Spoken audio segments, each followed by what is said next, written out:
I am Walther Ploos van Amstel. I'm professor in city logistics at the Amsterdam University of Applied Sciences, where we do a lot of research on e-commerce, e-fulfillment, construction logistics, which actually is the biggest goods flow in a town. 35% of all the trucks and vans are for construction. A lot of projects in food service, anything that's going to the horeca, hotels, restaurants, cafes. We do a big project on the use of intelligent transport together with the government and the municipality of Amsterdam. And I want to take you into the challenges we see in last mile. Last people also try to find their seats, which is good. Last mile logistics. This is my city. I live in Amsterdam. You've been to Amsterdam? It's a bit of a busy town. We're building 120,000 new houses, so we'll get even busier. We're moving towards 30 million tourists a year. It's getting busy in our town. And one of the things that's making our city too busy, that's urban freight. So we need to get a better balance. I live just around the corner from here. By the way, if you want to see my house, it's on sale, because I bought an even more beautiful house a bit further. You can find it on Funda for the people who want to look. And we have an open house on Saturday. So enough for an advertisement for my house. But let's go back to the last mile challenge. You see this picture? This is beautiful. This is the Amsterdam red carpet. Should be the most friendly way to get into Amsterdam. I can take this picture every day. This is a Wednesday. Is this friendly? It is overcrowded. What's wrong with this situation? Because we spent 70 million of taxpayers' money on improving this. We have bicycle paths. If you really count, you can find 8 bicycles. At the same time, 25,000 people walking. Empty lanes, there are no cars. People think there are a lot of cars there. And the tram's only one every 3 minutes. We're doing something wrong in urban planning. So I'm going to talk with you about what will happen in our cities in the future and how we can adopt as companies to all those new things coming up. So the themes for today will be challenges in logistics. This is the Haarlemmerstraat. This used to be the most popular shopping street in the Netherlands 10 years ago. Today it's a crappy area. People don't want to live there anymore. Only coffee shops, only head shops. And this is a situation, 1, 2 trucks, 2 of them parked on the sidewalk. There's a lot of bicycles parked. It's not very friendly anymore. We have a lot of challenges, and we always thought in urban freight, the most important challenge is air pollution. I can tell you one thing, Amsterdam is clean today. Sounds like a bit of drugs use, and we are clean today, and we will be in the next years. Air pollution in our cities, in some cities it's a problem. Living in London is a bad thing. Paris. Living in Rotterdam. People in Rotterdam live 3 years shorter than people in Amsterdam. Is somebody from Rotterdam here? No, good luck. And there's still a house to sell in Amsterdam. And my house used to be on the, as we say in Dutch, Rochelroute. How are we going to translate that? The cuffing route in Amsterdam, because of the air pollution. Today's issues in urban freight has to do with the first picture, is all about space. In Amsterdam, 1 out of 5 vehicles today is urban freight and is growing fast.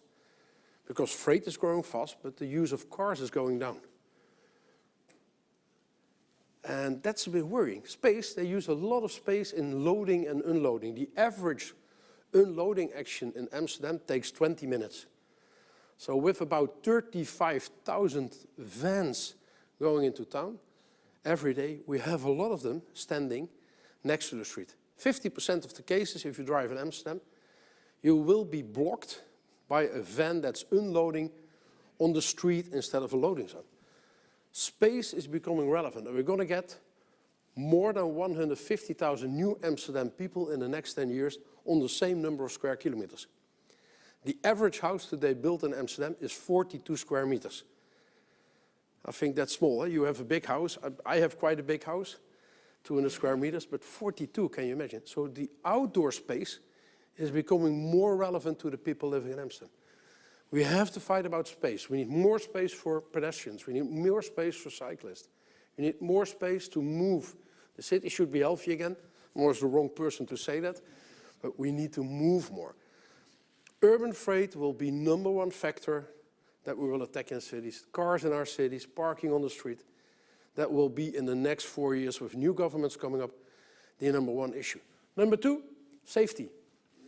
Commercial vehicles are 7 times more involved with incidents with casualties as personal cars. In Amsterdam, half of the casualties in traffic has to do with freight.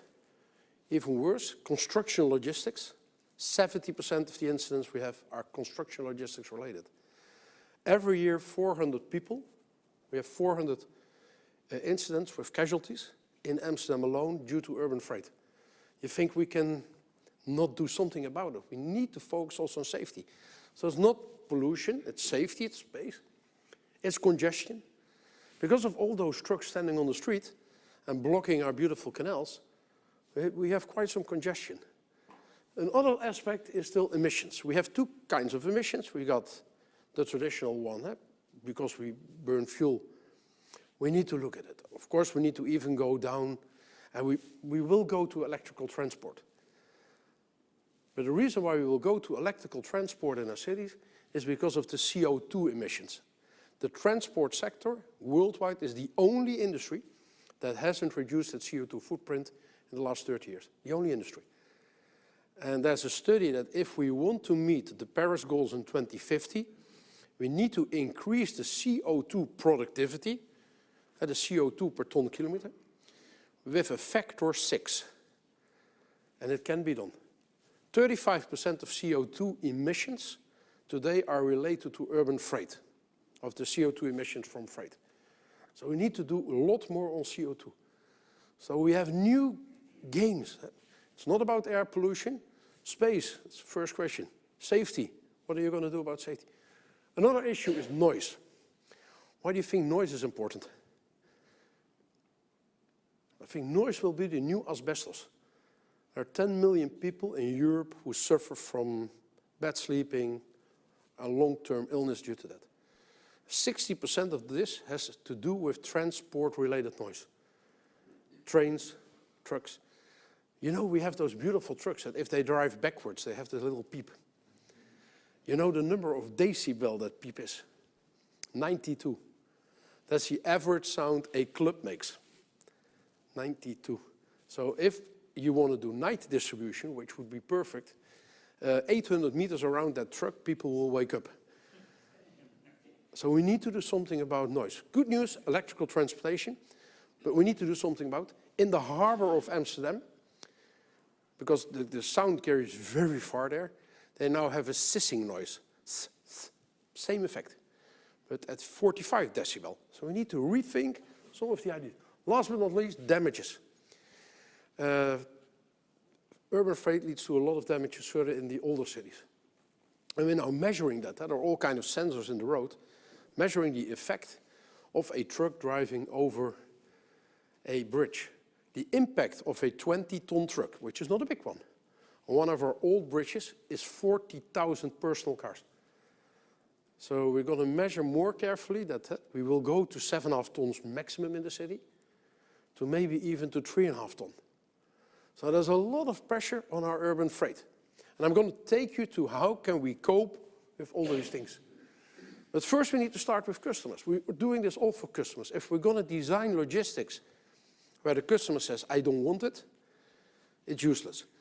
Our customers will require more and more options. There's a company, MyPub in Amsterdam, very smart. 50% of the companies, 52 even in Holland, do not allow their staff to receive a parcel at the office, which makes sense.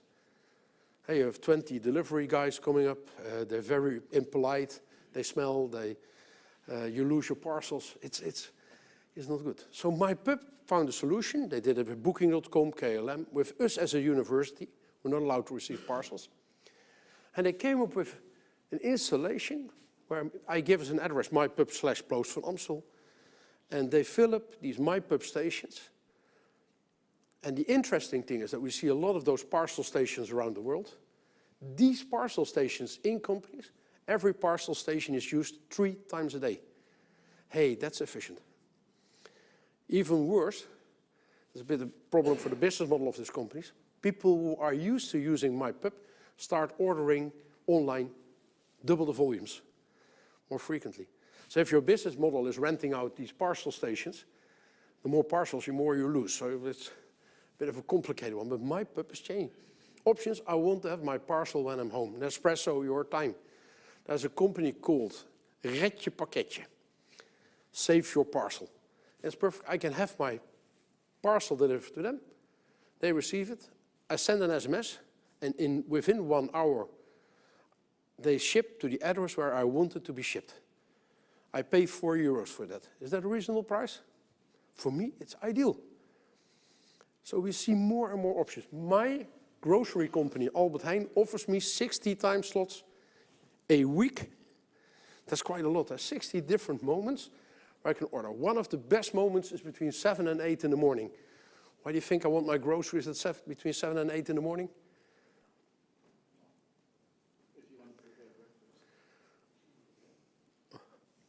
Oh, I thought about that.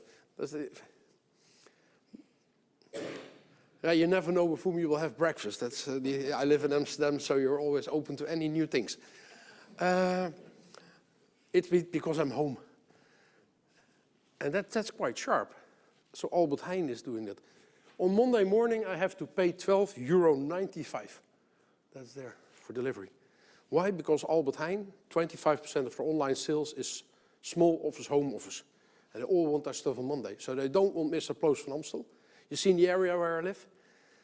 There's no parking space near 500 meters from my house. It is busy. Do they need to be on time? Yeah, because at 8:15 I want to jump into the metro to my work. So too late. So they're doing that very smart. They even send me an SMS that they will be there between 7:40 and 7:55 on a quarter. This is the new thing we will see. More time definite, more precise, and needs to be good. Seems very simple, sending an ETA. But Albert Heijn is combining their traffic information, their transport information with the local traffic information. Because his 15-moment slot is very much determined by the actual traffic from the hub to my house. The only thing that it doesn't do is I would like that SMS to communicate with my alarm clock and say, okay, you're coming at 7:40. You can wake up half an hour later. That would be really smart. Because now I'm 6:45, I get out of my bed, and then I get the SMS, and I say, shit, I have to wait 40 minutes. And it's also a bit late for my breakfast then, but what we can learn today is how we're going to cope with these kind of customers. Very importantly, what do you think in cities is the ratio between business to consumer and business to business deliveries?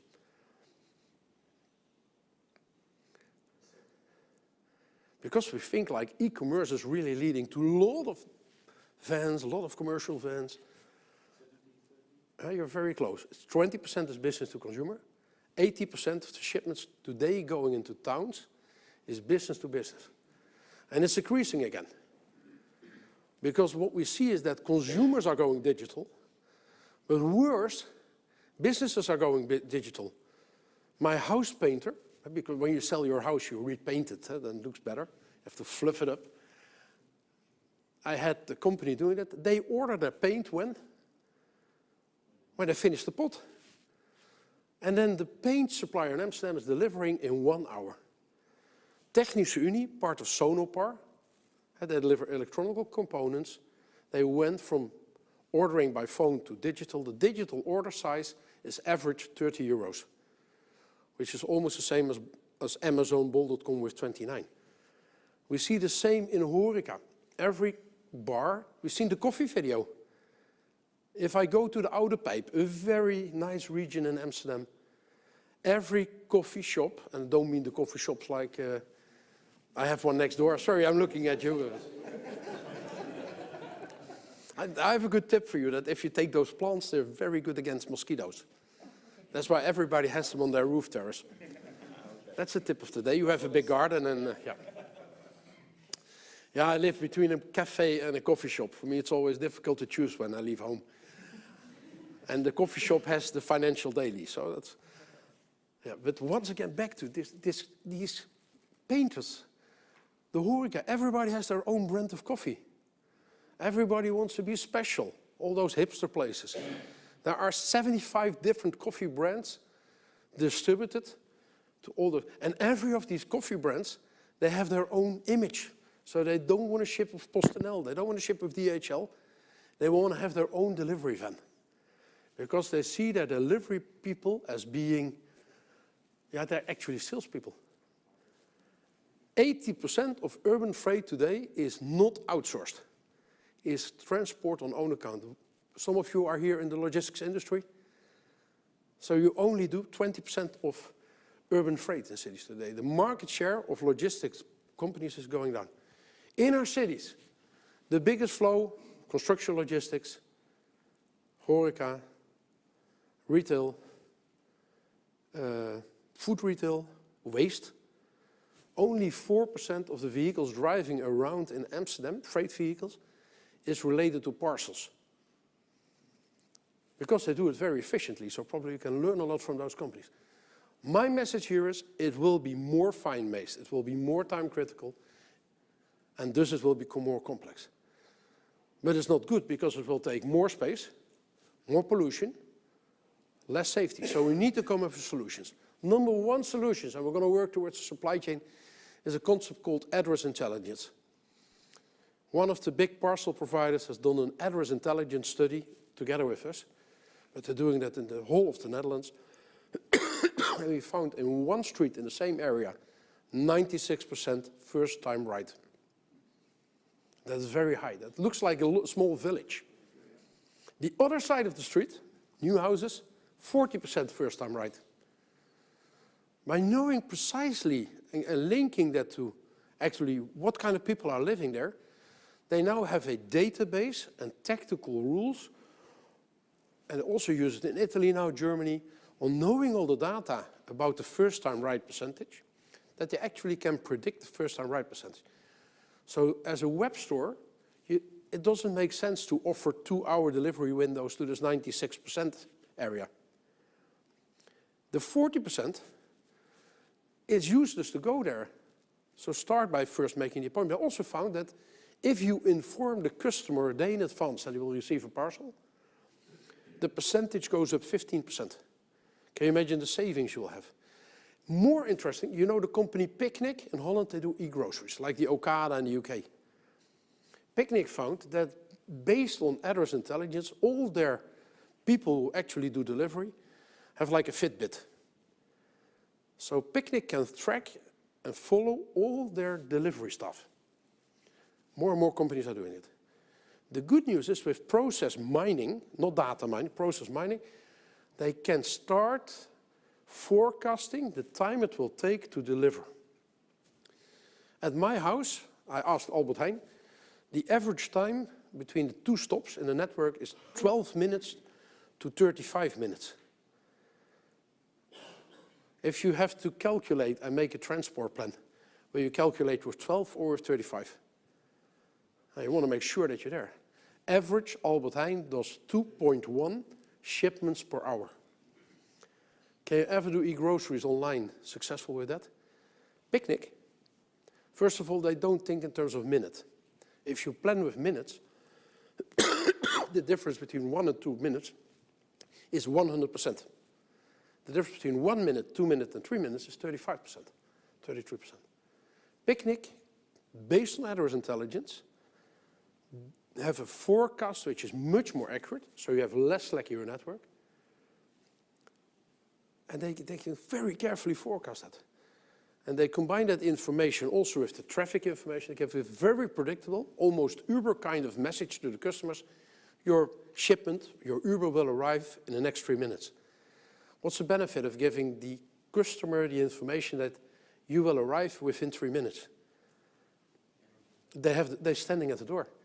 Well, in my case, I'm not going to wait at the door, but if I would get that message, I use Uber a lot.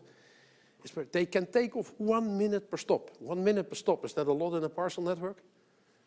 1 minute, is that a lot? Because Picnic is doing 12 deliveries an hour. Ooh, that's different cookie than the 2.1, eh? So very smart. We can learn a lot from those new companies. But one message you need to take, address intelligence.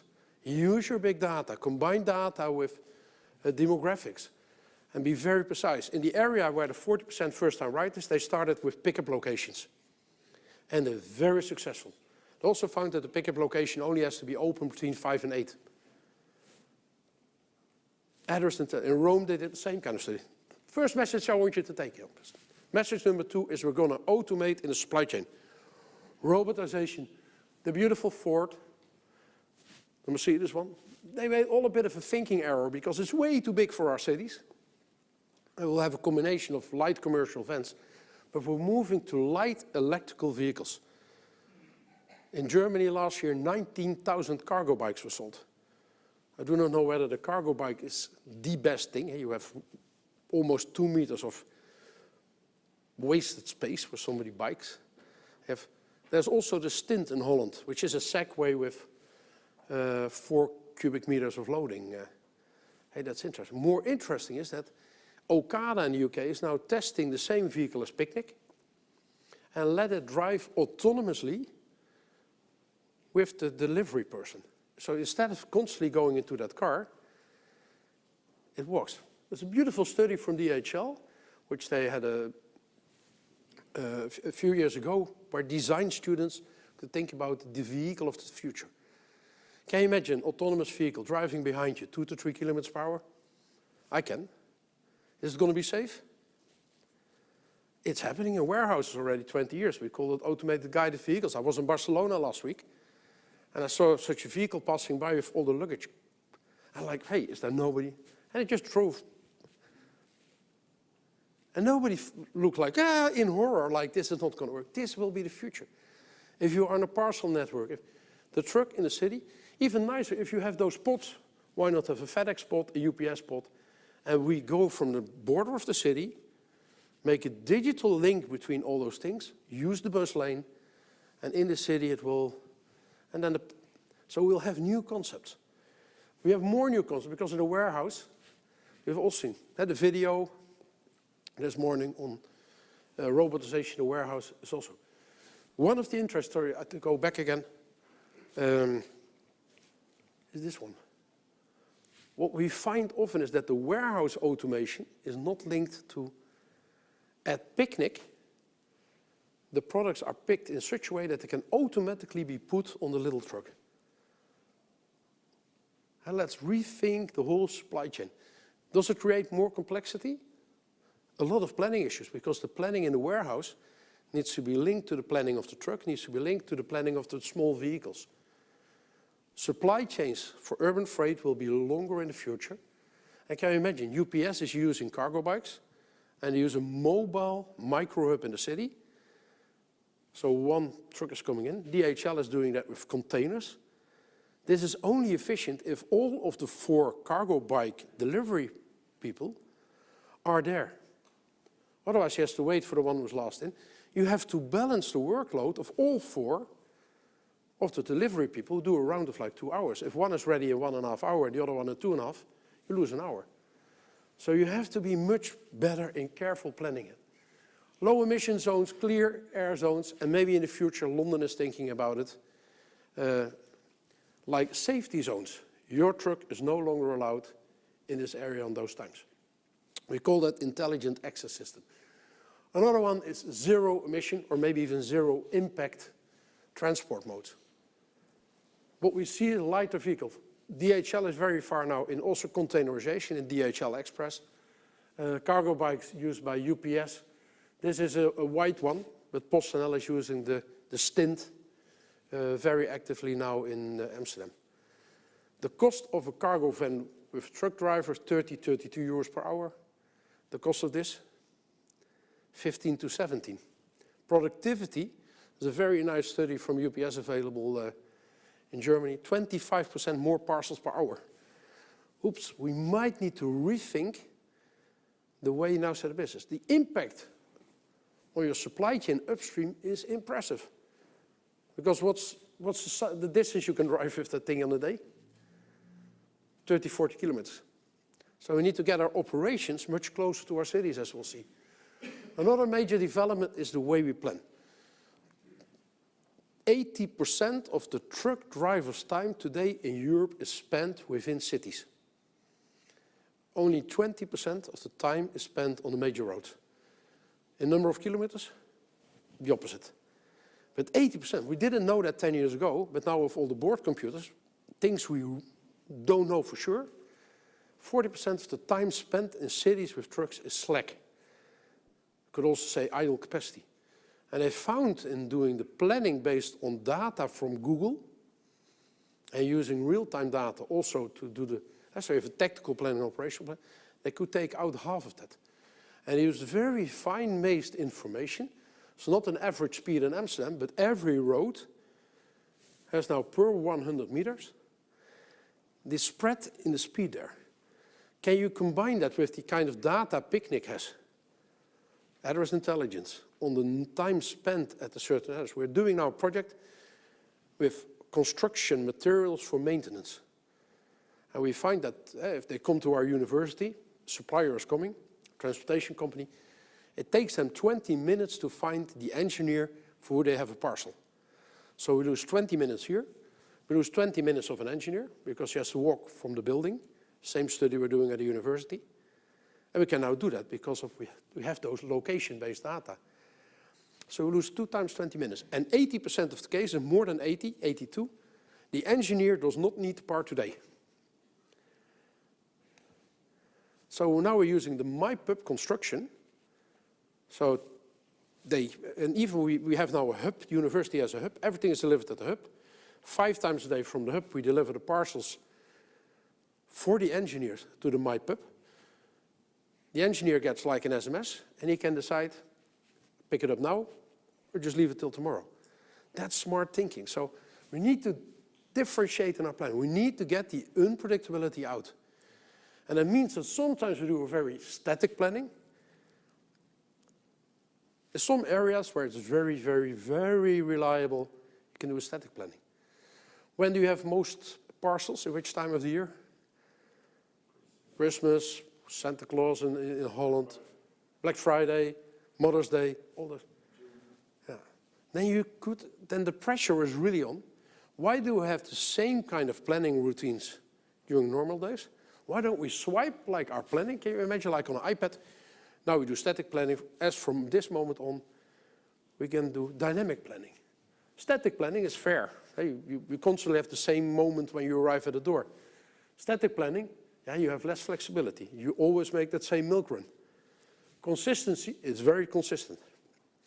I know precisely when the parcels at my door from UPS or PostNL will arrive because they have static networks. And that's always between 1:30 and 2 o'clock. Cost control, it leads to the highest cost because he's always making that round. Dynamic would be constantly reallocation. One of the interesting things in dynamic planning is one of the biggest problems in the city is finding a loading and an unloading zone. One of the new concepts is we're going to give you a loading zone. We tell you which loading zone. And the software will tell you if I'm on that specific loading zone, which I didn't know yesterday, but I know right now, real time, it will start determining which shipments are most optimal. Optimal is not the right word. Which are best now to deliver from that single unloading point. And maybe in the future, you will have people that only drive and local heroes that actually do delivery. Why not have somebody ready at that unloading zone and doing the 4 deliveries? And the next time is doing that for FedEx and UPS. So we have think about different ways of planning. And if it's not necessary anymore, good back to go. More beautiful is then you create like a hybrid system. So in planning we see like a swim lane. And maybe 60–70% of the days you are in a static routine. And sometimes you have to go into the dynamic planning because you need the capacity, the cost control. We need 50,000 extra truck drivers in Holland in the next 10 years with the growth. Do we have 50,000 truck drivers? No. So we need to do things with less. So we need to change constantly. One of the most interesting examples about using this concept is Albert Heijn and Jumbo. If the weather outside is more than 28 degrees, they do a barbecue alert. And then the complete planning of the complete supply chain, including the suppliers, is changing. They go into a dynamic mode. And as soon as the dynamic mode is not necessary anymore, they go back into the old situation. So think about that. Change and think about different planning. And data is going to support us on that. We get city hubs. This is Paris, overlooking the Sacré-Cœur, the beautiful church. They're creating a Franprix deliveries by train. Building materials, construction materials, Paris, delivered by waterways. Slow mobility, going to town, hubs, and create personalized, very valuable mobility. So we need to align all our data. We will see sensor response. The truck is a sensor. Respond. In Barcelona, loading and unloading zones are allocated based on the truck that's now going by. That's nice because we can give privileges to companies that have clean trucks. And it's virtual loading and unloading zone. There's not a loading zone or unloading zone, but with lights we can create it for you right here. We can even change it because most deliveries, when do you want your shopping street to be most attractive? At what day of the week? Friday, Saturday, Sunday. So in fact, you don't want deliveries on those days.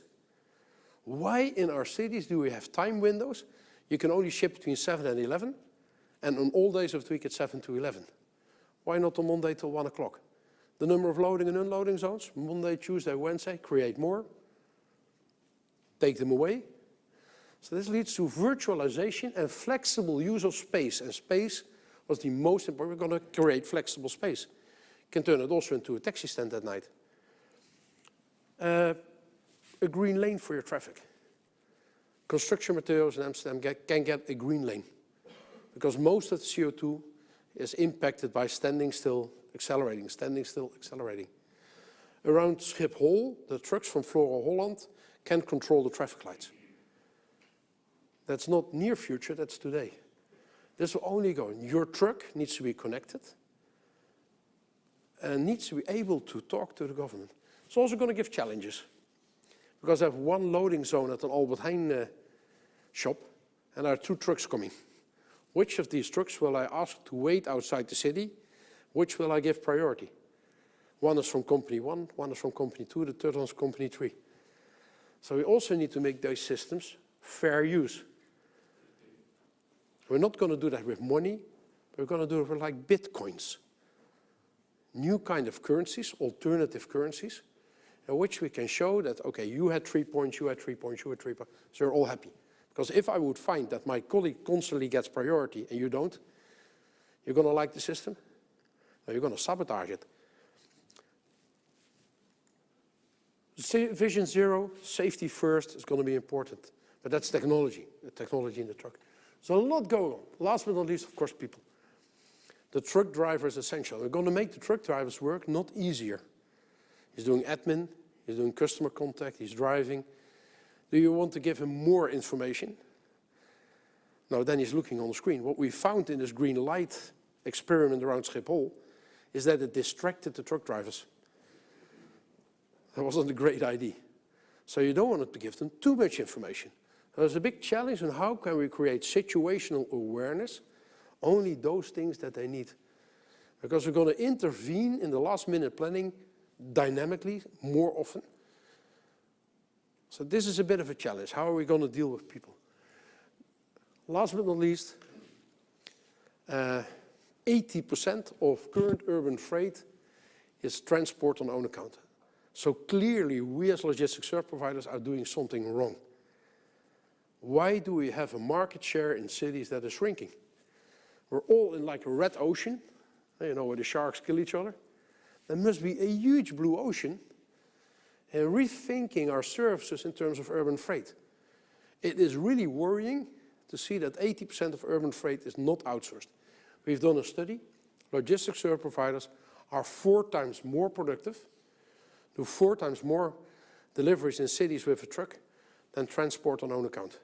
So the only solution with what we're really going to attack the issues in urban freight is use logistics service providers. But we need to come up with services that customers like. So I think that's a bit of a strategic message. There's a beautiful report out last week by McKinsey, who evaluated all the last mile options. You can find it if you just Google McKinsey last mile or go to citylogistics.info. It's a good report. I advise you all to read it. I just talked to you 45 minutes, but this is a document that explains, are we going for drones? But it explains, they check all those alternatives, fine prints, but you can read the document. And they say, in fact, which are relevant will be urban consolidation centers. That's a bit of a discussion, because we have not enough space. So urban consolidation centers, yes, but I found very good in the presentation about the Hamburg Harbor. Space is determined by speed. The faster you go to that operation, the footprint of such an operation. So the planning complexity in those ones are important. A second one is very vital, electric vehicles. Oh, that will also create new planning issues. Because you need to do charging. And not only that charging should be included in your planning, but you need to plan smart charging. If all of your trucks are on the same time on the electricity, you'll have a problem. Also in terms of rates, right? Because you have to pay for the peak capacity you're going to use. So charging and electric transportation, maybe you should do that. Load pooling. The best thing would be to combine load. The best companies to do that are LSPs, logistics service providers. But the constant thing about cities is the average distance between the shipment and the destination in cities is 29 kilometers. Holy smoke. So do we want to bring everything to a consolidation center then to into city? That's more kilometers. So we need to go in pooling to Uber kind of operations. You know the company GoGoVan? They're now worth $1 billion dollars. They do cargo pooling in Southeast Asia. Cargo pooling, so not bringing everything to one location. What we say about speed. So the future in pooling, in load pooling, is that we need new capacities in linking freight together. The other big one, night delivery. But then we need to create less noise. And the last one, which will be very important, is parcel lockers.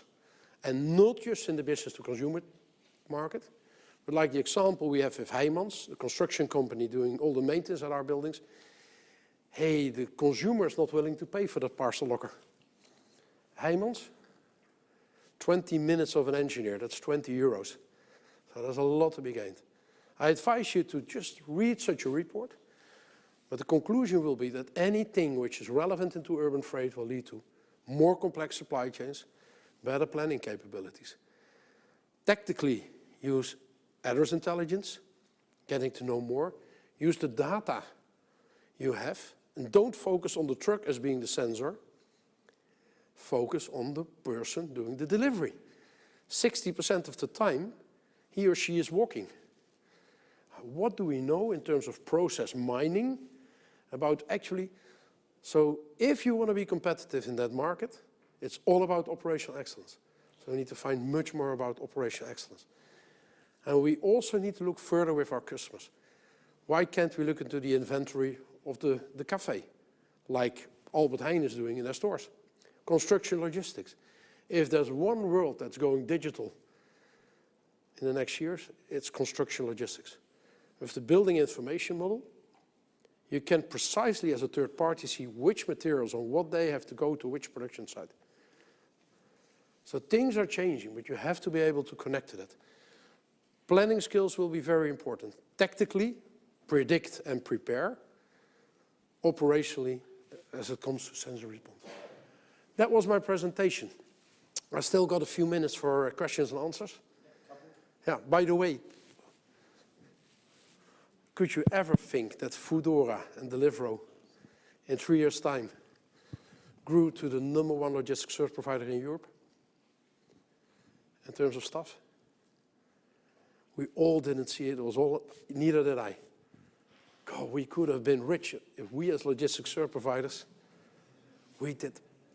Can you, the impact of what they're doing, what GoGoVan is doing, what Uber Cargo is doing, and that's going to trickle down into the light commercial vehicles, the light electric vehicles.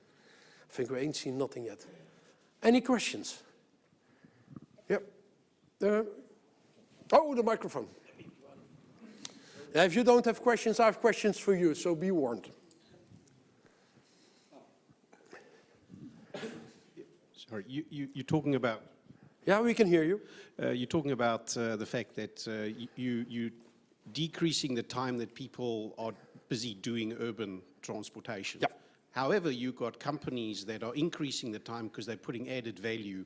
I'll take Coolblue, for instance. Yeah, who delivery, installs installation. for you, and that's really where they're going. So how do you take the concept that customers want more service and yet at the same time...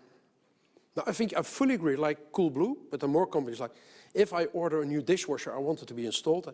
For them, address intelligence is that important. That, because I had a situation that I ordered something at a competitor of Coolblue. I won't mention their name because it was Bol. And it said on the website, alles overal, anything, anywhere. So I thought like anything, anywhere, and I live in Amsterdam. It's a very nice building, and you can get, but still it's on the second floor. So the guy came to my door, I said, yeah, no, we only deliver to the front door. So, okay, so bring it back. Yeah, but you don't have a return form. I said, then leave it on the doorstep. But I'm not going to take it. Yeah, so I Googled Coolblue. I said to him, Coolblue, it's 20 euros more expensive, but they deliver at the second floor. If I press now, they're going to deliver tonight. So I count to 10.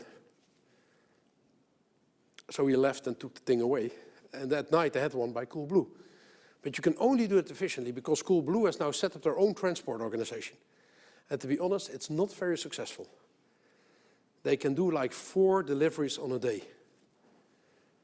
Can you imagine? 2 people, truck, 45 euros, to 90 euros per shipment. That's not a good business model. And the reason is because they have not enough data on actually predicting that at Mr. Ploos van Amstel. And they could have known, they could have asked with 4 or 5 questions, maybe based on my customer profile. They could have made me another deal, made me even pay more. So when you're going to add more service, we see that in Horeca. The average Horeca shipments take 30 minutes, 15 minutes to 50 minutes at Sligo, Hanos, Bitfood. If we know more about the customer, because it's getting the empty crates back. There's a lot of work. Knowing more about your customers becomes more important if you're going to add value-added services. Otherwise, we will be ending up with more and more trucks on the street. But if we won't have the people to actually deliver the service we want to. And the problem would be that I won't have my beer at night at the bar. That would be really bad. Thanks for the question, Mike. You have to be very quick, otherwise we'll be even later. Thank you for explaining of the 80-20 and maybe even the 90-10 rule again in city logistics. But what have you found out about what is the willingness of companies to do away with their own branded transport and thereby combining? I mean, what I understand is that there are still so many... The bad news is that if you ask those 80% of the not companies but shipments, that the companies actually doing own transport, they all say, we want that service component is very important, and the contact and the sales feeling. The good news now is that some of the local governments have said we're going to create environmental zones. No, there will be electricity only. So suddenly they start thinking, hey, wait a minute, I have to invest twice the same money. Will there be a second-hand market for diesel vans in 8 years from now?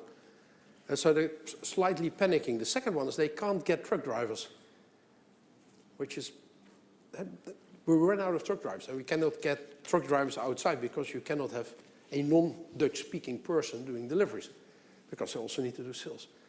So suddenly companies, even like Bitfood and others, are like evaluating the options to outsource, and at the same time, based on their address intelligence and knowing their market, say, in some areas we have a dense network, we can do it ourselves. In some areas we're going to do it white label. So they're going into customer segmentation. So part of the business where they really need that service component, that will do themselves. But like there's a lot of small parcels that they just have to ship to. There is no added value in having that done by the other. So a company like Bubble Post in Holland, that's a Belgian company, part of bpost. They use cargo bikes, and they're now working for a lot of the Sligo customers. So Sligo, one interesting one is Sligo and Heineken. are going to combine their distribution. So Heineken and Sligo are in fact going to outsource to each other. They're going to create, so I think we reached like a tipping point, and even in construction logistics you see more and more outsourcing, but outsourcing is not enough. If it's dedicated, will it help urban freight? Not really, but as soon as you start collaborating, and again here, it's about segmentation. If you take the construction companies, wholesale in Amsterdam, they have their smaller shipments now done via a small network of DHL Express guys on an Uber kind of approach. So we will see difference. But there's definitely a change going on because they're afraid of taking the investment on electrical trucks. And they just don't have the staff to do this all. Yeah, thanks for the question. Okay. Well, thank you ever so much, Walter. I think we're a bit over time, so thank you ever so much. Okay.